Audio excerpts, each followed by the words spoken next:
Assalamualaikum warahmatullahi wabarakatuh. Perkenalkan, nama saya Satria Yulianto dengan NIM C1C020172. Di sini saya akan mempresentasikan tugas penganggaran dengan judul Penyusunan Anggaran Biaya Konversi dan Anggaran Beban Usaha. Baiklah, saya mulai. Yang pertama yaitu definisi anggaran konversi.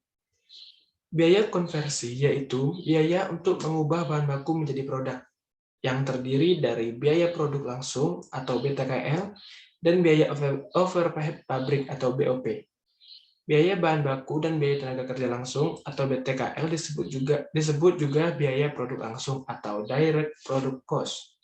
Sedangkan biaya overhead pabrik biasa disebut biaya tak langsung atau indirect product cost. Tenaga kerja langsung adalah tenaga manusia yang bekerja langsung menolak produk untuk perusahaan yang produksi kursi rotan yang disebut tenaga kerja langsung, seperti tukang potong rotan, tukang ukur kursi rotan, tukang rakit kursi rotan, tukang ketam kursi rotan, tukang warna kursi rotan. Adapun tenaga kerja tak langsung adalah tenaga kerja manusia yang ikut membantu menjelaskan produk, seperti mandor, manajer produksi, penyedia, dan lain-lain.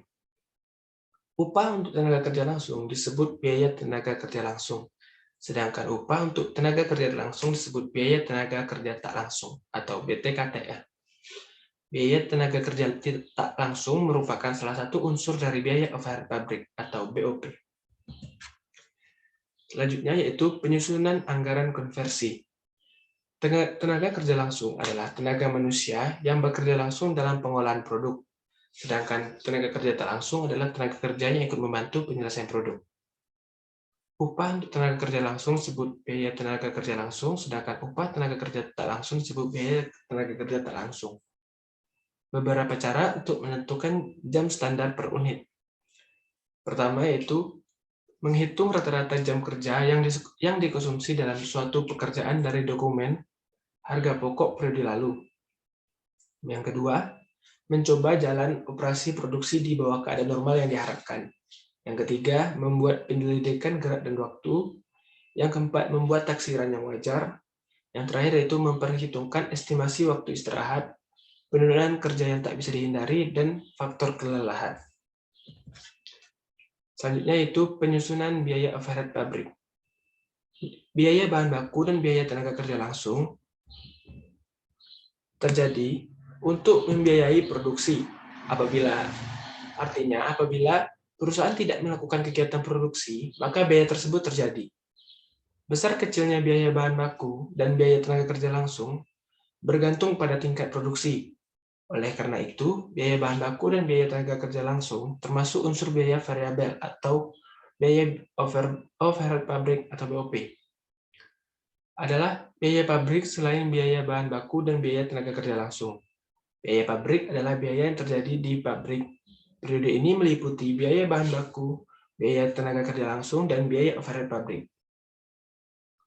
Dalam biaya overhead pabrik terdapat biaya variabel dan biaya tetap. Biaya overhead pabrik variabel adalah biaya overhead pabrik yang dipengaruhi oleh besar kecilnya volume kegiatan produksi. Sedangkan biaya overhead pabrik tetap adalah biaya overhead pabrik yang besar kecilnya tidak dipengaruhi oleh besar kecilnya volume kegiatan produksi. Selanjutnya yaitu penyusunan anggaran beban usaha. Beban usaha merupakan beban kegiatan pokok perusahaan yang tidak terjadi di pabrik. Beban usaha terdiri dari beban penjualan, beban administrasi, dan umum. Yang pertama yaitu beban penjualan.